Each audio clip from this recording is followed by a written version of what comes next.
Biryani master चिड़िया। दूर कहीं एक सुंदर से जंगल में छुटकी नाम की एक चिड़िया अपने पति और 2 बच्चों के साथ एक पेड़ पर निवास करती थी। छुटकी के घर के सामने हमेशा कोई न कोई जरूर दिखाई देता था और वे सभी वहां होते थे छुटकी के बनाए अद्भुत बिरयानी को चखने के लिए। इतनी बढ़िया बिरयानी बनाती थी छुटकी। और तो और पूरे जंगल में केवल छुटकी ही बिरयानी बनाना जानती थी। जो भी उसके हाथ की बनी बिरयानी खाने के लिए उसके दर पर आता, छुटकी ना कहे बिना उनके लिए बिरयानी बना देती। उसका पति और उसके बच्चे भी उसी की तरह निस्वार्थ स्वभाव वाले थे। छुटकी के पति मुन्ना ने एक दिन उससे कहा था कि क्यों ना वो बिरयानी का व्यापार ही शुरू कर देती। छुटकी, तुम बिरयानी इतनी बढ़िया बनाती हो तो क्यों नहीं तुम इसे अपना व्यापार बना लेती? 4 पैसों की कमाई ही हो जाएगी। वैसे भी हर रोज तुम्हारे हाथ की बनी बिरयानी खाने के लिए तुम्हारे बिरयानी के चहेते यही मंडराते रहते हैं। नहीं नहीं, इस जंगल में रहने वाले सभी अपने परिवार जैसे ही तो है ना। वे सभी अपनेपन के चलते ही तो मेरे हाथ की बिरयानी खाने आते हैं। मैं भला उनके अपनेपन को पैसों से कैसे तोलूं? और वैसे भी हमें भला पैसों की क्या जरूरत है? हमें भला पैसों की क्या दिक्कत हो रही है? आप अच्छा खासा तो कमा ही रहे हैं। हाँ हाँ, ठीक है, जैसी तुम्हारी मर्जी वैसा ही करना। ऐसा कहकर मुन्ना हंसते वहां से चला गया। उस दिन शाम के समय पड़ोस गांव में रहने वाली चिड़िया की सहेली दामू चिड़िया उससे मिलने उसके घर पर आई। उसने छुटकी के घर के दहलीज पर खड़े होकर उसे आवाज दी, छुटकी, छुटकी। हाँ हाँ आई। अरे दामू, तुम कितने दिनों बाद देख रही हूँ। छुटकी खुशी से दामू के गले लग गई और उसे अपने घर के अंदर ले गई। छुटकी के रसोई से खाने की जो महक आ रही थी उसे सूंघकर दामू की आंखें बड़ी हो गई। अरे वाह, रसोई घर से क्या महक आ रही है खाने की। कहीं तुमने फिर से बिरयानी तो नहीं बनाई? पर मैंने तो तुम्हें पहले खत लिखकर नहीं बताया कि मैं तुमसे मिलने आ रही हूँ। इसका मतलब तुमने बिरयानी किसी और के लिए बनाई है। बताओ तो सही, इतनी महकदार बिरयानी तुमने किसके लिए बनाई? अरे वो मेरे पड़ोस में रहने वालों ने मुझसे कहा था कि मैं उनके लिए बिरयानी बना दूं। बस उन्हीं के लिए बना रही थी। क्या कहा? पड़ोसियों के लिए तुम बिरयानी बना रही हो? उनके लिए इतनी मेहनत का काम कर रही हो? हाँ हाँ, अगर तुम कहोगी तो तुम्हारे लिए भी बना देती हूँ। ये भी भला कोई पूछने वाली बात है? मैं तुम्हारे हाथ की बिरयानी खाए बिना यहाँ से जाने वाली नहीं। तो चलो, अभी मैं तुम्हारी इच्छा पूरी कर देती हूँ।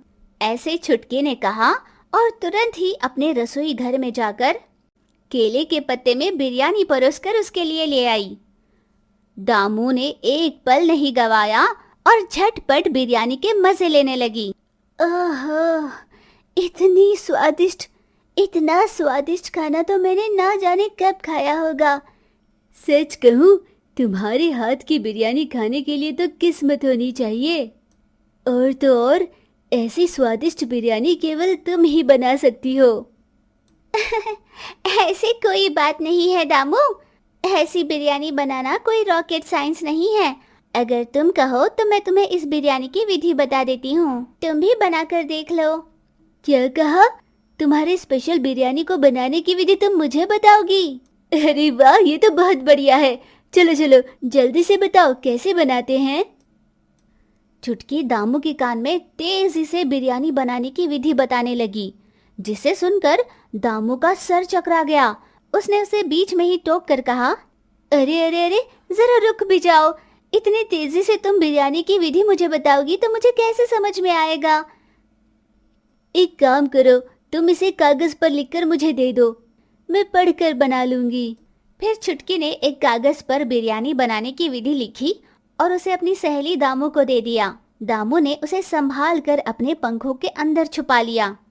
अब मैं चलती हूँ दोस्त, तुमने इसमें जैसे लिखा है वैसे ही मैं बिरयानी बनाने की कोशिश करूंगी और तुम्हें खत में बताऊंगी कि स्वाद कैसा था। हाँ हाँ जरूर, अपना ध्यान रखना और हाँ, जब भी समय मिले आती रहना। दामी ने छुटकी को टाटा कहा और वहां से निकल गई। बस कुछ ही देर पहले ही तो दामू ने पेट भर बिरयानी खाई थी, जिस वजह से उसे खूब नींद आ रही थी। वो हवा में उड़ती हुई लोरी गा रही थी। मुझे तो बहुत ही ज्यादा नींद आ रही है। लगता है कहीं पर रुककर थोड़ी नींद लेकर ही आगे बढ़ूं। दामी को पास में ही एक पेड़ दिखाई दिया, जिसकी टहनी पर बैठ वो थोड़ी देर के लिए सो गई। नींद में उसके पंख के नीचे छुपा कर रखा हुआ वो कागज जिसमें बिरयानी की विधि लिखी हुई थी, वो उससे छूटकर नीचे गिर गई। दामी बहुत देर तक वहीं पर सोई रही। फिर अपनी नींद पूरी होने पर उठकर अपने घर जाने के लिए निकल पड़ी। अब अच्छा लग रहा है। फिर वो गाने गुनगुनाती वहां से उड़कर चली गई। थोड़ी देर बाद उस पेड़ के पास एक कौवी आई। टहनी पर बैठी कौवी अपनी थकान दूर करती चारों ओर नजर घुमा रही थी। तभी उसे जमीन पर पड़ा वो कागज दिखाई दिया, जिस पर बिरयानी की विधि लिखी हुई थी। अरे, ये कैसा कागज है? लगता है इस पर कुछ लिखा है। ये सोचती हुई उसने पेपर खोल कर देखा और उसे पढ़ने लगी। बिरयानी बनाने की विधि? अरे, इतने विस्तार से भला किसने लिखा होगा? हमारे इस जंगल में छुटकी के अलावा तो कोई बिरयानी नहीं बनाता। ऐसा कहती हुई उसने पेपर में लिखा सब कुछ मन ही मन पढ़ लिया। अरे वाह, बिरयानी बनाना इतना आसान है। क्या मैं इतनी आसान बिरयानी भी नहीं बना सकती? मैं इस कागज के सहारे एक बार बिरयानी बनाकर देख लेती हूँ। बिरयानी बनाकर फिर मैं बेचा भी करूँगी। बेचारी छुटकी, वो तो जानती ही नहीं है कि मैं अब उसकी बराबरी करने आ रही हूँ। फिर कौवी वहां से वो कागज लेकर अपने घर चली गई। दिन रात खूब मेहनत कर उसने पेपर में पढ़कर बिरयानी बनानी सीख ही ली। फिर उसने बिरयानी बनाई। हा हा, अब ये वही बिरयानी है जिसके इस जंगल में कई दीवाने हैं। अब से छुटकी के घर के सामने कोई नहीं मंडराएगा। वो सारी भीड़ अब मेरे घर के सामने होगी। ऐसा सोचकर कौवी खूब हंसने लगी। फिर अगले ही दिन उसने अपने घर के बाहर एक बोर्ड लगाया, जिस पर लिखा था, यहाँ पर बिरयानी बेची जाती है। जंगल के सभी पक्षी आश्चर्यचकित होकर देखने चले जाते। सिवाय कौवों के झुंड के कोई और पक्षी वहां पर बिरयानी चखने नहीं जाता। काव काव करते सभी कौवे कौवी की बनाई बिरयानी खाने जाते। एक दिन वहीं से गुजर रही एक कोयल ने उसे देखा और कौवी के पास गई। उस समय कौवी बिरयानी बेचने में खूब व्यस्त थी। कौवी मौसी जी, जरा यहाँ आना तो। हाँ बताओ कोयल, क्या तुम्हें बिरयानी चाहिए? नहीं नहीं, मैं बस ये पूछने आई थी कि तुम्हें बिरयानी बनानी किसने सिखाई? भला मुझे कोई क्यों सिखाएगा, मैं तो बहुत पहले से जानती हूँ। तो फिर तुमने आज तक ये बात छुपा कर क्यों रखी? वो तो इसीलिए क्योंकि मुझे अपनी खूबी की नुमाइश करना नहीं पसंद। क्या कहा? सच? हाँ, और नहीं तो क्या। कहीं तुम ये तो नहीं समझ रही कि छुटकी ने बिरयानी बनाने की विधि जिस कागज में लिखी थी वो मैंने छीन ली हो? मेरी हाथ की बनी बिरयानी खाकर तो देखो, छुटकी की बनाई बिरयानी भूल जाओगी। ऐसा कहकर कौवी अंदर चली गई। कोयल को कौवी पर शक होने लगा।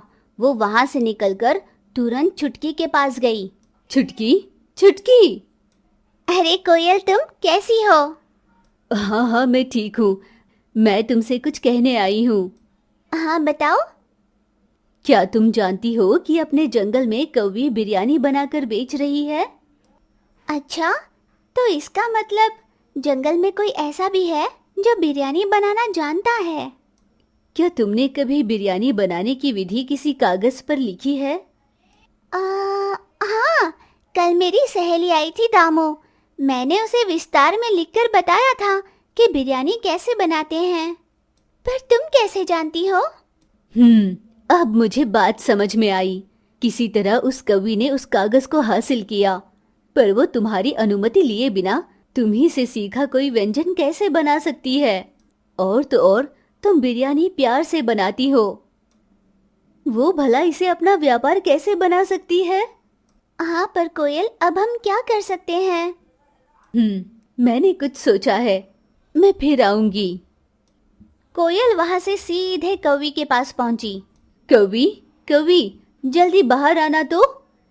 अरे रे, क्या बात है कोयल, तुम फिर से आ गई। सच सच बताओ, तुमने छुटकी का वो कागज चुरा लिया है ना, जिसमें बिरयानी बनाने की विधि लिखी हुई है?